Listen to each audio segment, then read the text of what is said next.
করবে তা যে কেউ হোক তার বাড়িতে হানা দিতে পারে সিবিআই, বলেন খাদ্য সরবরাহ মন্ত্রী রথীন ঘোষ।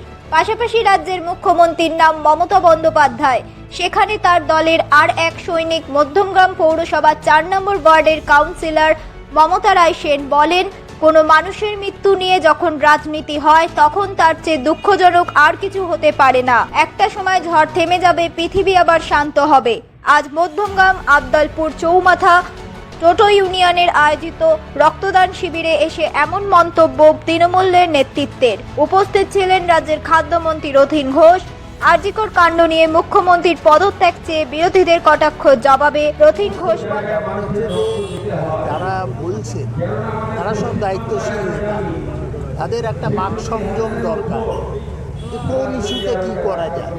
সারা ভারতবর্ষে অনেক ঘটনা ঘটে, রেলে অ্যাক্সিডেন্ট হয়, আমাদের ইউপিতে মুখ্যমন্ত্রী আছেন তারও কোনো ঘটনা ঘটে, সেখানে কী হবে?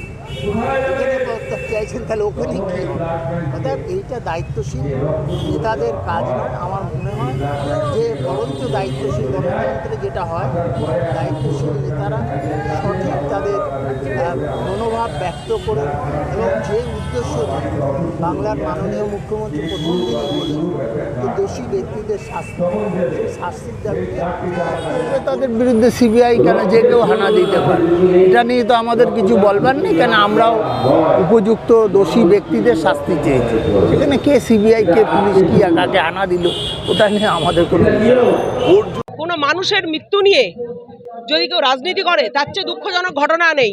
দেখুন, একটা সময় পর ঝড় থেমে যাবে, পৃথিবী আবার শান্ত হবে, কিন্তু তার বাবা মা, তার একমাত্র সন্তান চলে গেছে, তারা বেঁচে আছে কিনা সেই অঙ্গীকারটা কে নেবে? তাই রাজশক্তির বিরুদ্ধে আমার মুখ্যমন্ত্রী তো কখনো বলেনি যে দোষীরা শাস্তি পাবে না। আমার সর্বভারতীয় সভাপতিও বলেছে, অভিষেক বন্দ্যোপাধ্যায়, যে আমরা ফাঁসি চাই। মুখ্যমন্ত্রী বারবার কেন্দ্রীয় সরকারের কাছে অ্যাপিল করেছে যে আমাদের ফাস্ট ট্র্যাক কোর্টেই বিচার হয়ে যাক 15 দিনের মধ্যে। তো যখন আমরা নিজেরাই, আমার মুখ্যমন্ত্রী যখন বিচার চাইছে, তারপর বাংলাটাকে ঘেঁটে দেওয়ার চক্রান্তে এই যে নোংরা রাজনীতিটা হয়েছে, এটা মাস্ট বি স্টপড। কারণ কে কার কাছে জাস্টিস চাইবে?